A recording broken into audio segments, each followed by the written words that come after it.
My name is Dave Barker, and I am sad to say that today is the day that my marriage to Claire Hughes ends. Our story began so promisingly 14 years ago. I worked for a company that distributed pumps and motors. We were the largest company in the tri-state area. We did not manufacture pumps and motors. We distributed them from large manufacturers. The company was doing very well, and part of their success was me and my team. You see, the CEO, Gary Powers, believed that if they had a mechanical engineer on staff, along with one or two lathe operators, it would actually make the company better. I was an engineer. He was right. Our job was to test new types of pumps and motors that manufacturers were trying to sell us. We have also been diagnosing problems with existing lines. Our first success almost became our end. One company from Germany advertised a new super pump for industrial waste. The company had an excellent reputation and sold these new pumps as quickly as they could produce them. We had already worked with them and asked for a couple of samples. The Germans were happy to provide them, but wanted an exclusive agreement for North America. We had a week to make a decision, otherwise they would have looked for other partners. My team and I had been working for about 6 months at that time, and we were already making progress. For example, there was a valve problem on one of our popular pumps that only occurred under certain conditions, and we solved it by modifying the valve, which was both cheap and easy to do. Gary had been very pleased up to this point, and then he gave us the news about the new pump. Logically, the pump should really have been the obvious choice. The company was from Germany. They definitely knew how to engineer things and had a proven track record. We just had to go through the formalities of learning about the pump and then sign the deal, get exclusive, and double our annual pump sales. But Gary Powers wasn't stupid. He had worked his way up from scratch and knew if we didn't try and didn't try hard enough, it would be a cardinal sin in our company. Making mistakes due to hard work was acceptable, but laziness was not. Mistakes due to lack of care were grounds for dismissal. We had 3 samples to test. One worked for 7 days, pumping a thick slurry full of debris. We exposed it to all sorts of climates, desert heat and dust, cold and snow and rain and moisture. With the other, we tried everything: dust, dirt, chemicals. The pump did not like sand, and the sand combined with the slurry was harmful to one of the components. I won't bore you with the engineering details, but it didn't give me and the team any confidence, so we told Gary not to buy it. However, we tested 2 more new pumps at the same time, and one from an Italian company showed more promise. We recommended that one. For the next 6 months, the sales team hated us. Sales of the Italian pumps were unimpressive, but the German pumps we rejected were selling like hotcakes. Then reports began to come in, first from the Southwest, of pump failures. In short, the company that made the deal with the Germans almost went bankrupt due to recalls, repairs, and bad publicity. Sales of our Italian pumps took off, and the sales department threw my team a dinner. The worst part of my job was working with our publicist. Gary believed that I should be present when our advertising company came up with a new advertising idea. He didn't want us to be shamed for advertising that promised too much or was technically unrealistic. It made sense, but it was still hard to take in so much nonsense at once. The only saving grace was that the man I usually worked with, Jeff Barons, was a pleasure to work with, a true professional. However, I just didn't like the advertising business, but I had to do what I had to do. That was until one day Jeff brought someone else with him to take over our account. He was promoted and Claire Hughes became our new publicist. When she walked into our conference room, I was amazed. She literally left me speechless. She wasn't a stunning beauty or had huge breasts or long legs or anything like that. Claire was slightly above average in looks and was nice to look at, but she just seemed like what I needed in my life. Somehow I was able to make it to the end of the meeting without embarrassing myself, although I don't remember anything that was said. I spent most of the time just looking at her and trying to think of a way to ask her out. Jeff seemed to notice my problem and made sure to hand me her business card, telling me to contact her for further feedback on the sales pitch. I waited until the next day and called her at work. She seemed surprised to hear me, but agreed to the date. We dated for 6 months before she was convinced that she really liked me. She couldn't understand why a guy like me would want to be with her. This was my introduction to her insecurities. I was just the male equivalent of her. A little above average, but nothing special. However, she thought she was out of my league and was afraid of being offended. Before we slept, she wanted to be sure that I wouldn't leave her right after. Claire wanted an exclusive relationship, and somehow I had to back it up with evidence to allay her fears. The fact that I was already with her on exclusive terms was just words. There was only one way I could think of, so I surprised her with an engagement ring, and she said yes. This must have been the proof she was looking for. We had a lot of wonderful sex in the next year before our wedding. Life was good, we both worked hard, and soon we started talking about children. That's when her insecurities began to get the better of her again. Everything blew up at our Christmas office party that year. My team usually stuck together at these events, so when our new administrative assistant arrived, Claire was horrified. I'll be the first to admit that Roxanne is a real beauty, but she also had a very handsome husband. More importantly to me, she was good at her job, and that helped our team a lot. We worked, and she did the documentation. However, Claire saw only the impending romance, and the tension was palpable. When we left the party, she started yelling at me even before I closed the car door behind her. I slowly walked around to my door, but she didn't stop until we got home and were in our bedroom. She stopped screaming at this point, and I calmly asked her, "What do I need to do to get you to trust me?" She said she doesn't know, but we won't have children until she figures it out. I then suggested that it didn't mean we couldn't practice. I could show her how much I loved her. She was too excited, so she put it off until the morning. It's really strange to me that a woman who thinks you might cheat on her would refuse sex for this reason. Well, I just took advantage of it in the morning and we stayed in bed until noon.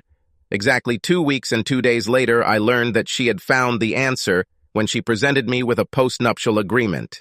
Yes, uncertainty takes its toll. It covered every possible aspect of custody, child support, maintenance, and our home. It's not like we have a home. It's quite difficult to give exact amounts, but there were a lot of formulas based on percentages of future earnings and the like. The lawyer who reviewed it for me said it was fairly normal. In fact, if Claire cheated, I would be in a great position with sole custody and child support.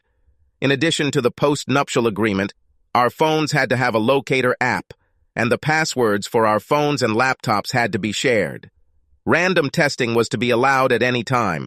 Obviously, I signed the post-nuptial agreement and agreed to the phone and laptop idea. I had no intentions of cheating on her or leaving her. I loved this woman, and 3 years later we had Leslie and twins Max and Mark.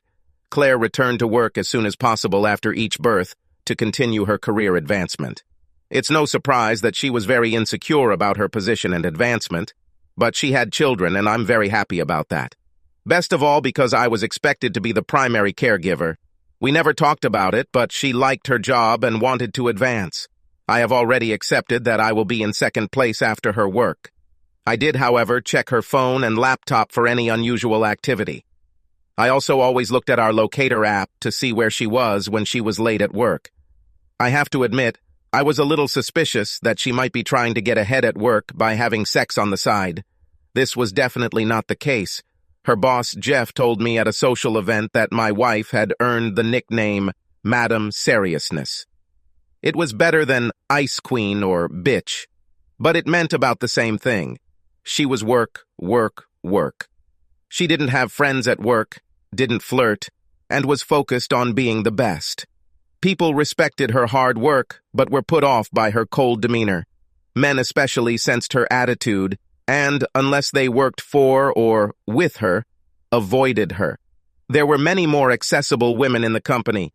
Then came a second explosion of uncertainty in our marriage. Claire wanted separate finances from the start, one joint account where we contributed 50-50 to family accounts, and the rest didn't matter to the other. If I wanted to invite her somewhere, I paid. Vacations were 50-50, but over time she wanted to go on vacation less and less. She might not have been at the top of the list for the next promotion if she hadn't always been there. Well, the kids were really young. This wasn't a big problem, but as they got older, it became a problem. However, first there is a second explosion, and then we can talk about vacations. I wanted to start my own pump and motor company. I had a few ideas that I was working on in my studio at home, and I wanted to bring them to life. I first tried to get Gary interested in starting production. Gary, who I enjoyed working with, turned out to be retiring, and his son was going to succeed him. Andrew Powers didn't like our team at all. He was entertained enough by our suppliers that he wanted to get rid of us. We asked too many questions and rejected too many new models, so we had to leave. His father, Gary, and I had a serious conversation when I came to him with the idea of starting to make my own products. I thought he would support the idea, but at the end of our conversation, he told me that I should take my team and start my own business. He will give us a guaranteed 3-year exclusive contract to continue what we have been doing to help us establish ourselves. He was going to retire in 3 years, and he knew his son wanted to kick us out. We would have our way, one way or another. Maybe we could even sell them pumps and motors, but that would be at Andrew's discretion. What an amazing opportunity, and I couldn't wait to get home and tell Claire. It didn't go well. That's putting it mildly. How could you do this to me? How will we be able to pay for our house? She insisted that she would not support me or get me out of trouble. What she did tell me was that she was very confident that my idea would fail and leave us destitute. I had to make my monthly payment, or else. What else? You may ask. Less than a week later, I learned that explosion number 2, or an addition to the first, appeared exactly a week later. Our marriage money agreement was now set to be set in stone forever. Her money in any form was to be kept out of my reach. In turn, my money and my new business were unavailable to her. The payment on the joint bank account was due every month with no excuses, medical or otherwise. Basically, she was confident that my business would fail and I would return to a stable job. If I could not meet my obligations, I might go bankrupt as far as she was concerned, and I would be forced to leave until I could meet my obligations. Claire refused to listen to anything about my guaranteed contract or the patents I filed for my ideas. She wanted financial security, period. I was obviously not very happy with Claire's lack of support, and the second part, after the wedding. But as you can imagine, my lawyer couldn't believe she would sign it. He and the other lawyers at his firm knew my business plan and believed that by age 35, I would be a millionaire. If something goes wrong and we get divorced for any reason, she won't get anything. So I signed it despite her lack of faith in me, but I loved her and didn't care about money or infidelity. You could say I felt completely safe. My business took off, and soon we were making pumps and motors and employing 50 people. Roxanne was still with me and was my director's supervisor. Without her, I wouldn't be able to juggle the startup and the needs of my children. Don't get me wrong, I enjoyed their sports and school activities, but she helped me make it happen. Claire, of course, got promoted again and spent more and more time at work. There was a problem. We never went on vacation as a family. Claire didn't take any days off at all. She thought that if she missed even one day, she might miss something and get in trouble, or worse, get a bad performance review.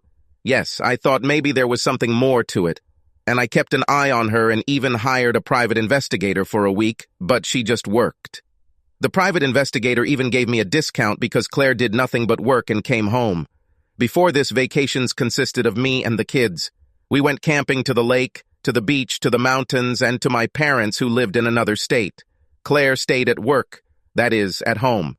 However, things came to a head when Leslie, Mark, and Max asked to go to Disneyland. They asked me, and I said, sure, that's a good idea. They're at the age where they can really have fun there. Leslie was 9, and the twins were 7. They wanted to know when we could go and if Mom would go with us. I said we could go to their school for spring break, but they would have to ask Mom. I immediately sent Claire a message warning her what was in store for her when she got home. Claire was a workaholic, but almost always came home for dinner. She tried her best to keep everyone interested and then washed the dishes with the kids while I usually prepared dinner. I left for work early and returned at 4 so that I could be at home with the children and cook dinner. Then she would usually grab her laptop and go back to work on our couch or at the kitchen table, depending on where I was. After the kids went to bed, we didn't have to wait long. We have sex quite often, maybe 2 or 3 times a week, with Sundays usually being the best. That evening, Claire returned home from work, and the children were telling her about Disneyland. She was not very happy. She put them off with all sorts of excuses, but it was all a smokescreen because she didn't want to leave work for a week. That evening, I told her that I would really like her to come. I will pay for all this, and if not, then we will go without her. She was a little upset that I was paying for all this, so I quickly agreed to pay half if she went. After 2 days of the kids pestering her about it, I arbitrarily gave her a week to make a decision, presumably because the flight was selling out. She reluctantly agreed. Leslie, Mark, Max, and I were very happy. We were happy, at least until we arrived on spring break Monday, and decided to relax and go to the beach. Claire said she was just going to check on something and catch up with us. We didn't see her until we got back to the hotel for dinner. Then on Tuesday he went to Universal Studios, and Claire turned it down too. That night, after everyone was asleep, I bought Claire a ticket home. When she woke up the next morning, the 4 of us were getting ready to go to Disneyland. The kids were very excited, but Claire was not. She explained to us that she just needed the morning and would join us in the afternoon. That's when I gave her a ticket and told her she should just go home and go back to work. She was very upset, and I said that we should be on vacation and she could make a choice, work or us. We were leaving in 5 minutes, with or without her. She came with us and had fun, but she will never go on holiday with us again. Life went on, and my company grew to 150 employees, although I never talked to Claire about it. She thought she made more money than me, and that made her feel good. Claire called my pump and motor repair shop, making it sound like it was a tiny repair shop or something. If I started talking about my company and our millions of dollars in sales, I figured it would make her feel insecure. Claire seemed to be completely safe with me and her family life now, and that was enough for me. However, she was not safe at work. There were 4 people in front of her at work, and she only wanted one.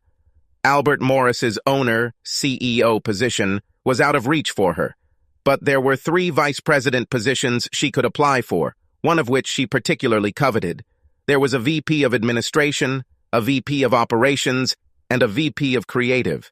Claire wanted to be VP of creative so badly that she got a taste of it. However, the current holder of the position, Jeff Barons, was still quite young and was her mentor and supporter in her career with the company. She accepted one of the other positions and worked twice as hard to understand everything they did. The VP of operations was an experienced company employee who respected Claire and believed she would take over Jeff's position when he retired. The vice president for administration was new, and his name was Charles Chuck Adams. He was relatively new to the company and believed he could crack Madame Serius's code. In his mind, she was just a child. And since he loved a challenge, he was going to seriously try to get her into bed. He knew that she wanted a promotion, and this fact would become the fulcrum on which his seduction would be based. Claire must know that Albert Morris would make the decision without much input from the other vice presidents. However, he also knew that she was unsure of herself, and he could use this point of view as best he could. At the end of November, Albert told the other vice presidents that Jeff was resigning, but he said nothing yet because he wanted to announce it at the Christmas party in December. Chuck immediately began working on Claire. The next time he saw her, he made sure to mention her great job and how she should become vice president. In the remaining time before the Christmas party, he made sure to hint or make subtle hints that the other vice presidents had contributed to the promotion. He also made sure to tell Claire that the company needed new blood, so the next vice president would likely come from outside the firm, like himself. Chuck's plan was definitely working. Claire was stressed. She knew deep down that Albert would make a decision if and when there was a vacancy for the position of vice president. She also knew that if Jeff retired, he would recommend her.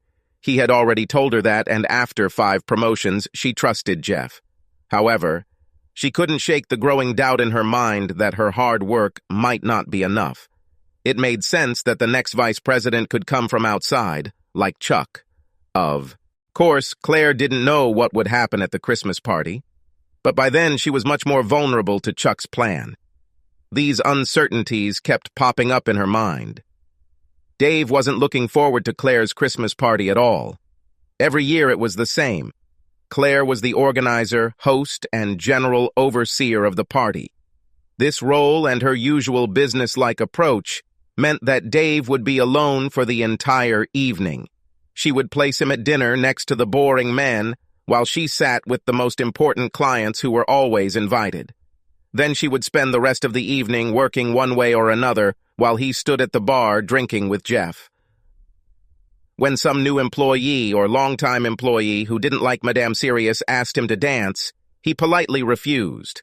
One time he made the mistake of dancing with another woman, and it didn't end well. Then they went home late, and she was really tired. This year Dave had enough, and, as they were driving to the party, he had a short conversation with Claire. "Listen, Claire, I'm tired of the same thing every year at your Christmas party," he said. She replied, "What do you mean?" "It's simple.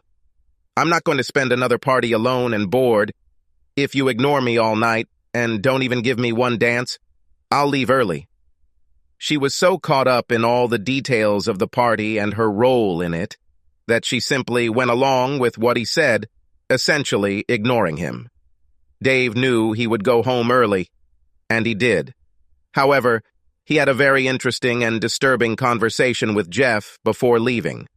Of course, after dinner and the traditional CEO speech, the party was full of news about Jeff's upcoming retirement next year. Dave asked Jeff about it and learned some very interesting things. First of all, Jeff was 60, and he and his wife wanted to travel. They had enough money and they wanted to enjoy it before it was too late. Then came the interesting part. Jeff thought Claire might do something stupid to try to secure a promotion to his place. He heard Chuck talking to her and putting doubts in Claire's mind that her amazing work, skills, and experience might not be enough. Jeff knew about her obsession with work and her insecurities firsthand. Claire even told him about the trip to Disneyland and how it caused her so much internal conflict that she couldn't do it again. Dave also learned about Claire's work nickname at this time. He knew from his checks and the fact that she had done nothing suspicious in all these years that she was completely dedicated to her work.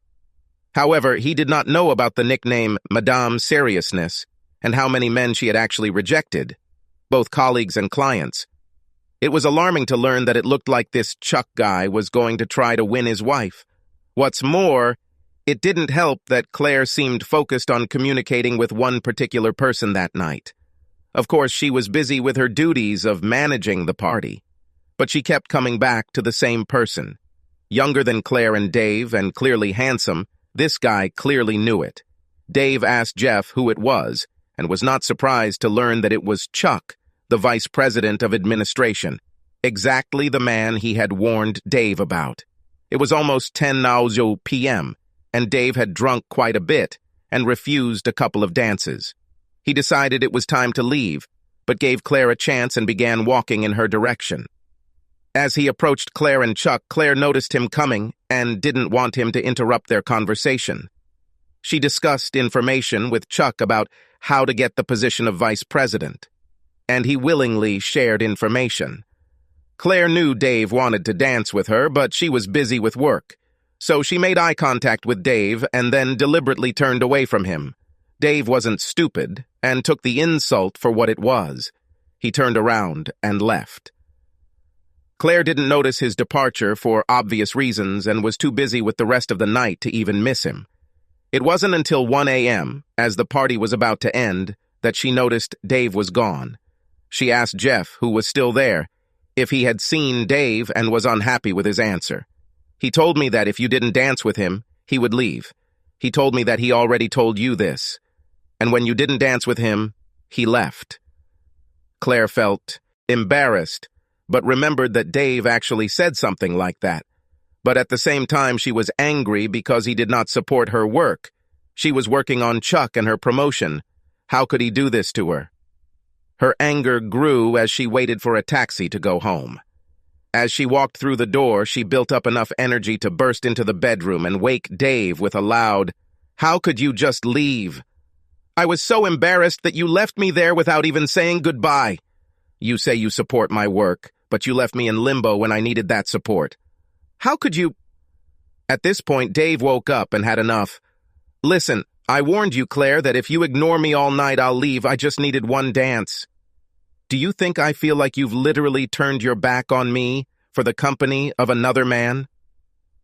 This startled Claire, not only the tone, which was unusual for Dave, but also the implication that she was more interested in the other man than in him. Dave continued, I can't dance with anyone but you, and you don't want to dance with me. I respect that, and don't even look at the women you work with. But then you should show more interest in Chuck than to me. It's too much. I supported you at home and in every possible way I could think of. I'm proud of your success at work and have told you that many times and done everything you asked. However, sometimes I'm a little disappointed that we don't spend holidays together and work clearly comes first in your life. Now I'm going to bed. Claire left the room and went downstairs to think about what Dave had said. After much thought, she realized that Dave was right, and she had to change. First, she just needed to get promoted to vice president, and then she could relax a little and pay more attention to Dave and the kids. By the time she came to this conclusion, it was almost 7 a.m., so she joined Dave in bed. She tried to spend quite a lot of time at home over Christmas, at least quite a lot for her, and tried to spend quality time with her husband and children. Then the new year came and she returned to serious work. Now that the news has been made public, Chuck has stepped up his campaign against Claire. Albert announced that they are accepting applications and interviews will begin in February. They hope to appoint a new vice president by April. Jeff asked Claire if she was going to apply, and she responded by giving him a completed application form and an updated resume. Jeff tried his best to explain that Albert would make the decision and that Jeff supported her candidacy. However, despite his efforts, he could tell that Claire was very unsure of her chances. Of course, Chuck was the root cause of these insecurities. Dave's parents' wedding anniversary was on February 10th, and Dave and his children usually went to celebrate with them for the weekend. Claire hasn't gone for the last 11 years, so it wasn't a surprise to Dave that she wouldn't go this time either. His parents lived 4 hours away across the state line, so they usually left right after school on Friday and returned on Sunday afternoon. Dave asked Claire to go again, but she told him she couldn't leave because of an important meeting with a client on Friday. Chuck continued his maneuvers towards Claire. He started with sexual innuendos and increased the flirting.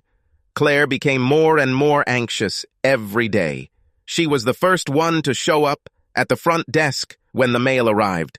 She tried to subtly ask Sherry from HR how many applications had been received. Sherry worked directly for Chuck, and he became convinced that he had inflated the number of external applications and their qualifications. Sherry then relayed this information to Claire, unwittingly aiding in her seduction. Because Chuck spent so much time at work next to Claire, he learned on Monday that Dave was leaving with the kids for the upcoming weekend. Conveniently, his own wife, Doris, was going to visit her twin brother, Mike, that same weekend. Mike and his wife lived about an hour away, and Claire always followed the same routine. She left on Friday afternoon and stayed overnight, returning on Saturday evening. Mike and Doris were as close as twins can be, and this usually happened once every 2 months. Chuck couldn't believe his luck. After an all-out attack all week, on Friday morning, Chuck made sure Sherry told Claire about a star candidate for vice president who had just submitted her resume. After Chuck was sure Sherry had spoken to Claire, he made his move. He walked into her office at 4 p.m. and asked what Claire would be doing for dinner. I was just planning on going home when I was done and eating the leftovers, she replied.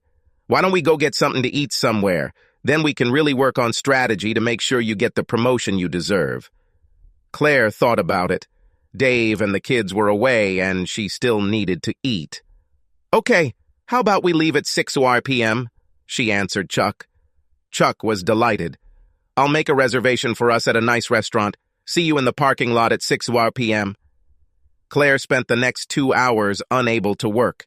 She couldn't stop thinking about all the candidates for the coveted position of vice president and how she could make sure it would be her. By the time it was almost 6 p.m., she was extremely agitated. She then received a text message from her husband, Dave. Hope the important meeting went well. Any plans for tonight? Claire thought about her answer. She didn't want to lie, but at the same time, she couldn't tell him that she was going to meet Chuck. She replied, "The meeting went well. I'm going to have a drink with some work colleagues to celebrate." Dave was surprised by this unusual behavior of Madame Seriousness. He replied, "Have a good time, miss you." Claire was surprised by how easily the lie came, but she rationalized that it was a big promotion, so it was all for a good cause. Dave would be proud of her. Dave suggested that Claire would head to the bar across from her office, Dino's. He decided to check his locator app at 6:30 p.m. and noticed she wasn't at that bar, but at D'Angelo's, a high-end restaurant. He couldn't believe it. Did she lie to him? Claire and Dave had been to D'Angelo's a few times, but he couldn't remember if there was a bar there. He kept checking the locator app. At approximately 9 p.m., the app showed that Claire was now at Skylab, the city's most popular club. Dave didn't want to be paranoid. It could all be explained by the fact that Claire needed dinner, so they went for food first and then drinks. This was still unusual behavior for Claire, so after his parents and children went to bed, he logged into the Skycam. The Skycam was a fun gimmick from Skylab that made it the hottest club in town. Claire created it as part of a marketing campaign. Positioned above the DJ, the Skycam showed part of the dance floor directly in front of the DJ. The camera slowly panned back and forth. Privacy issues were addressed with a notice at the entrance to the club and a sign on the DJ console. Local celebrities were invited to make sure they were visible on Skycam, which was, of course, broadcasting live. Skylab also apparently had a highlight reel of some of the top celebrities who visited the club. It was a very popular feature, and yet it only covered about a quarter of the dance floor, so it was easy to miss the camera's view. Dave watched for about 15 minutes when, to his regret, he saw his wife and none other than Chuck walking by. Dave took a deep breath and tried to relax. All this was understandable. However, Dave began to write down what he saw. The group from work included Chuck, and they were just having fun. He continued to look and carefully looked for other people from Claire's work. Dave didn't recognize anyone until he saw Claire dancing with Chuck again. However, this time it was a slow song and they were dancing too close for Dave's comfort. Chuck was everywhere and she didn't resist at all. In fact, she seemed to reciprocate his feelings. When the song ended, Claire and Chuck were still visible at the edge of the camera's view. It was very clear to Dave that they were now kissing. Dave then went to his photo gallery and found a list of Claire's work emergency contacts, which he photographed. He dialed Doris, Chuck's wife. She answered the third call. "Hello, are you Doris Adams?" "Yes, it's me. How did you get this number?" She answered, "This is Dave Baker. I'm the husband of Claire Hughes, who works with your husband Chuck. I'm calling because right now, your husband and my wife are at Skylab doing things that won't pass the test of loyalty."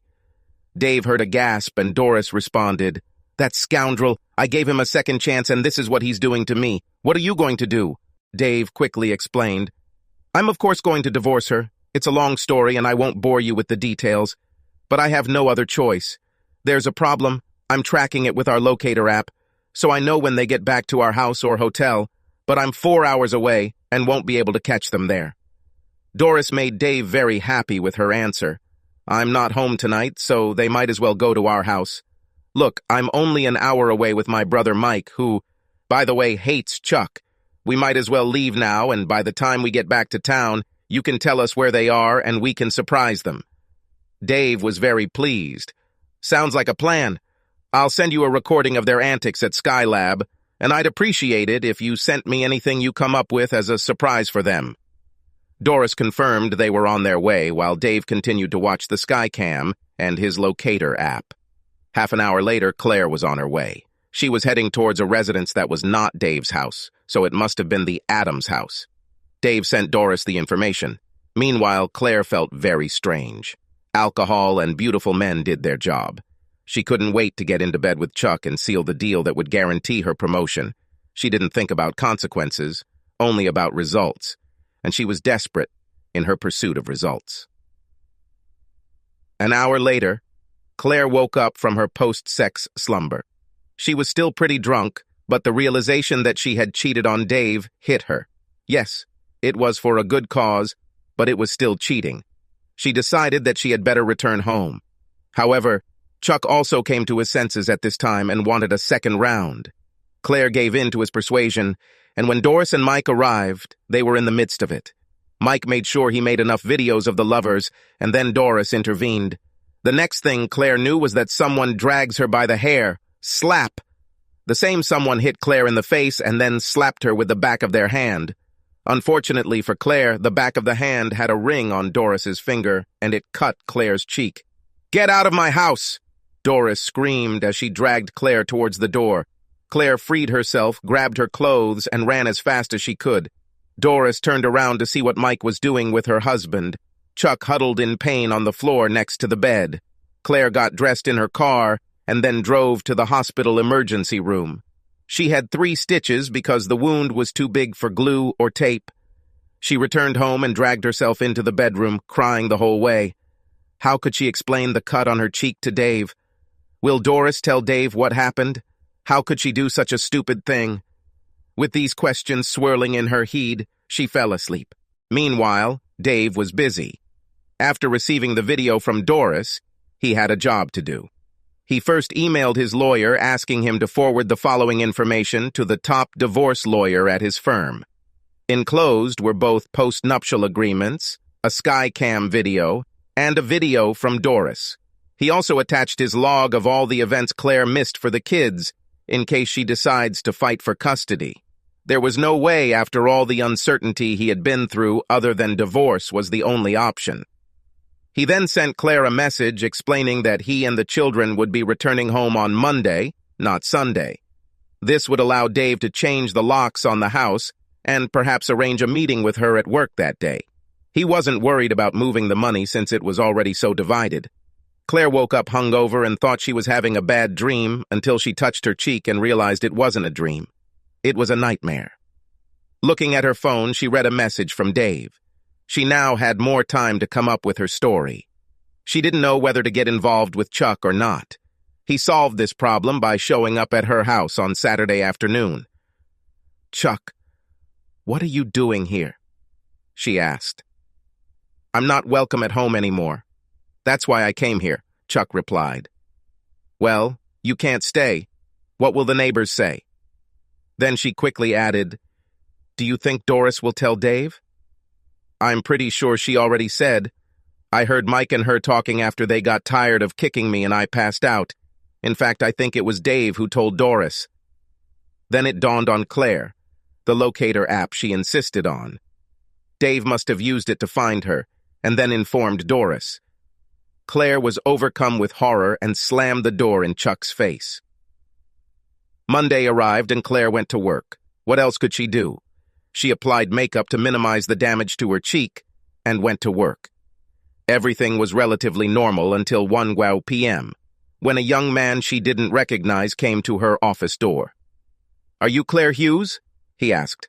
"Yes, I am," Claire replied. "You have been handed it," he said, and handed her the envelope. He took a photo of her and left. Claire and her world fell apart. Meanwhile, Dave was busy changing the locks on the doors of his house. He explained to the children what would happen as they drove home from his parents. He knew school wasn't an option that day, so they were in their rooms, contemplating the destruction of their parents' marriage. Claire finally found the strength to call Dave. Dave answered the second call. "Yes, Claire." "Dave, I made a terrible mistake and I need to talk to you about it," she replied. "You are absolutely right about the mistake. After all the post-nuptial agreements, 13 years, 3 children, and all my love, you made a fatal mistake. You killed our marriage. This is the last time I will talk to you until the divorce is final. I will pursue everything in terms of post-nuptial agreements. Just sign the divorce papers, then you can spend all your time with your true love and not worry about us interfering with your work." And after that, Dave hung up the phone. Claire collapsed into a puddle of tears, her life in ruins. Her insecurities cost her everything. Subscribe to our channel so that your second chaff doesn't cheat on you, and go ahead and listen to the next story, because this story is nothing compared to the next one. If you're under 18, don't even think about listening to the next one.